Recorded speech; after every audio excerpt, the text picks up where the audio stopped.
ತುಂಬಾ ಅಂದವಾಗಿ ಕಾಣಿಸ್ತಾ ಅಂದವಾಗಿದ್ಯಾ, ಇದೆಯಾ? ಮಹಾಲಕ್ಷ್ಮಿ ತರ ಇದೆಯಾ ನೀನು ಲಕ್ಷಣವಾಗಿ ಅಂದ್ರು.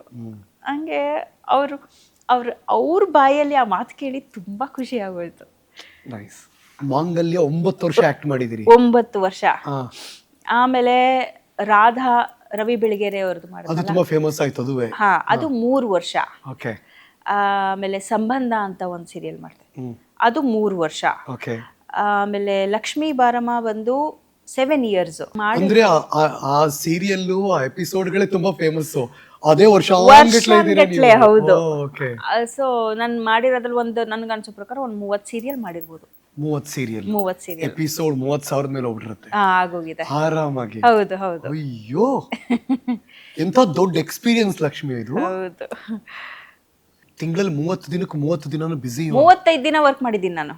ಹೆಂಗ್ 30 ದಿನಕ್ಕೆ 35 ದಿನ ಕೆಲಸ ಮಾಡೋದು? ಒಂದ್ ದಿನಕ್ಕೆ 2 ಕಾಲ್ ಶೀಟ್. ಓ ಹಂಗ ಅದು. Okay okay. ಅದು ಕೌಂಟ್ ಹಂಗೆ ತಾನೆ. ಓಕೆ, ಅರ್ಥ ಆಯ್ತು. ಓಕೆ. 35 ದಿನ ಕೆಲಸ ಮಾಡಿದೀನಿ ಒಂದೊಂದ್ಸಲ. ಸೊ ನಿಮ್ಗೆ ಜಾಗನೇ ಇಲ್ಲ, ಸ್ಪೇಸೇ ಇಲ್ಲ ಎಕ್ಸ್ಟ್ರಾ? ಇಲ್ಲ, ಎಷ್ಟು ಎಂಜಾಯ್ ಮಾಡ್ತಿದ್ದೆ ಗೊತ್ತಾ ನಾನು ಅದನ್ನ. ಒಟ್ಟಿನಲ್ಲಿ ಕೆಲಸ ಮಾಡ್ಬೇಕು, ಬೆಳಿಗ್ಗೆ ಹೊತ್ತು ಸೈಕಲ್ ಅಷ್ಟೇ. ಆಮೇಲೆ ಕೇಳಿದ್ರು ನನಗೆ ಇಲ್ಲ ಡೇಟ್ ಇಲ್ಲ ಅಂತ ಹೇಳಿದೆ. ಅಯ್ಯೋ ಹೋಯ್ತಲ್ಲ ಸಿನಿಮಾ ಆಫರು. ಅಂದರೆ ನನಗೆ ಸಿನಿಮಾ ಅಂದರೆ ಸ್ವಲ್ಪ ಭಯ ಇತ್ತು. ಮೊದಲು ನಾನು ಈ ಇಂಡಸ್ಟ್ರಿಗೆ ಬರೋಕ್ಕಿಂತ ಮುಂಚೆ ಪ್ರಯತ್ನ ಪಟ್ಟಿದ್ದೆ ಸಿನಿಮಾಗೆ.